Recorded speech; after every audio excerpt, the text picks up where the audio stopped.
guys! Welcome to my YouTube channel.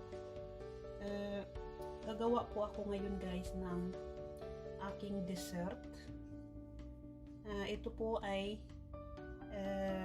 kasaba. Ito, isang pirasong kasaba, hiniwa ko lang. At in-slice ko lang siya ng maliliit. Kasaba with gata. So ito ang gagawin ko ngayon, kasaba with gata. So ang ating kasaba, ito isang pirasong kasaba to, hiniwa ng maliit. Yan. Tapos hinugasan ng mabuti. At of course ang ating coconut milk.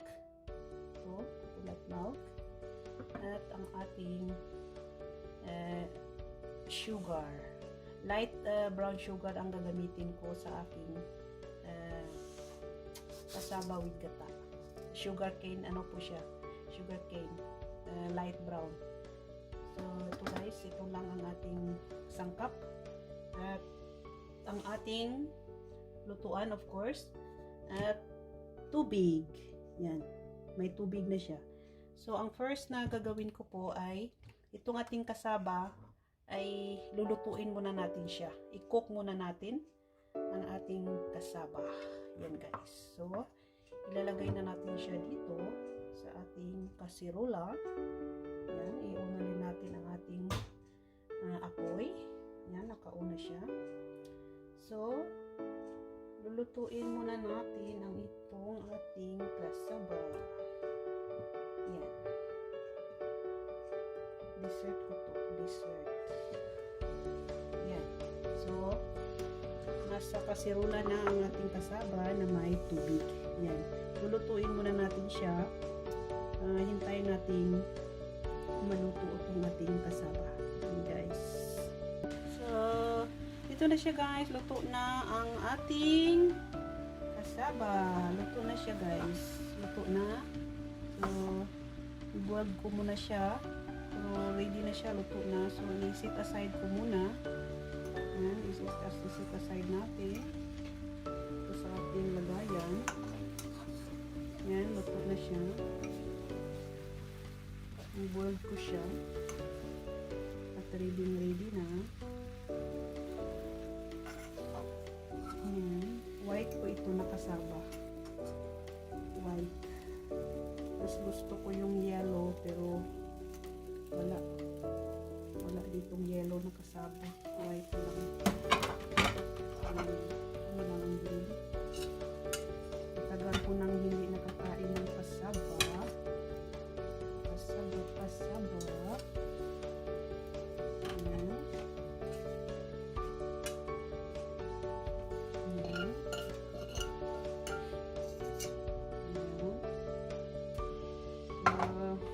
I-set aside ko muna to.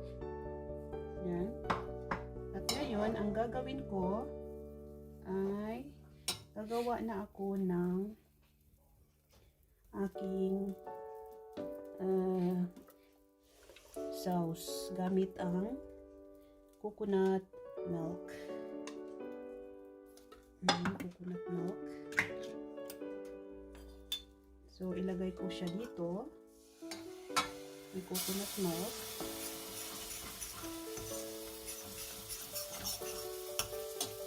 Ayan. Ilagay ko na ang coconut milk. Hintayin lang natin na kumulo. So, andito na siya ang ating coconut milk sa ating kasirola. Ayan.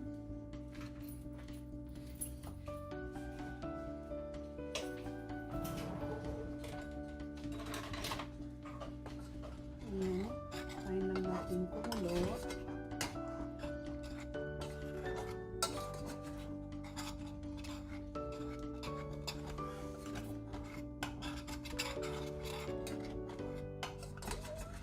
Ayan. Ano ko lang siya.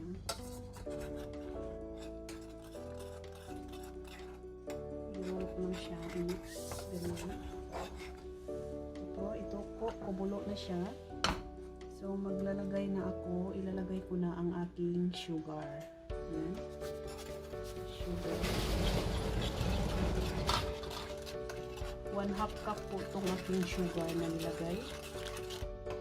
1/2 cup na sugar. Yan.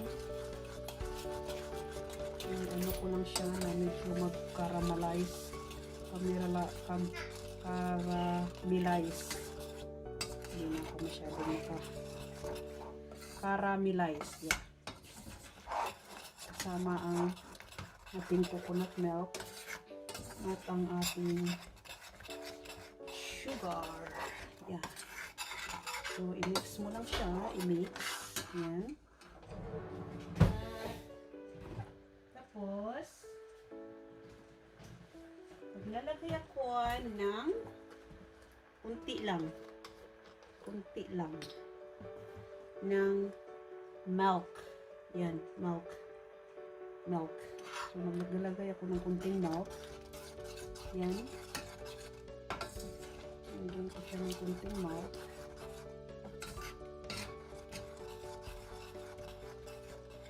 Lagyan sa kunti. Yan.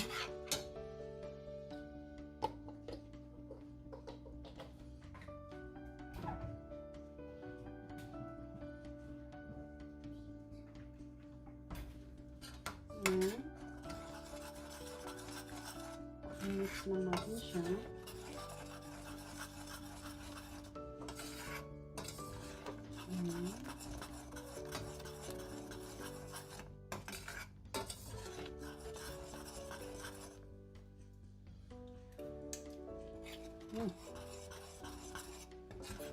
Sarap na. Tama lang yung tamis niya. Hindi ko masyadong maraming sugar kasi yung tama lang ang yan. Napulo na siya. Hintayin lang muna natin yung mga ilang minutes. Yan. So, hintayin lang muna natin yung mga 3 minutes siguro. 3 minutes. Para mag-absorb yung gata sa kasaba. So, takpan lang muna natin at hintayin ng 3 minutes. So, ito na siya guys. Ready na siya. So, i-off ko na yung ating apoy. Yan. So, medyo nag-caramelize na yung sauce. Yan. So, yan na siya guys. Ang aking kasaba with gata. Yan. So guys, kasaba with gata. Yan. Ready to eat na siya. Ready to serve. Bye bye guys. Thanks for watching. I hope nagustuhan ninyo ang aking kasaba with gata. Thanks for watching guys. Please do subscribe my channel sa hindi pa nakasubscribe. Like, share, and click the notification bell for more videos. Bye bye guys. Thanks for watching.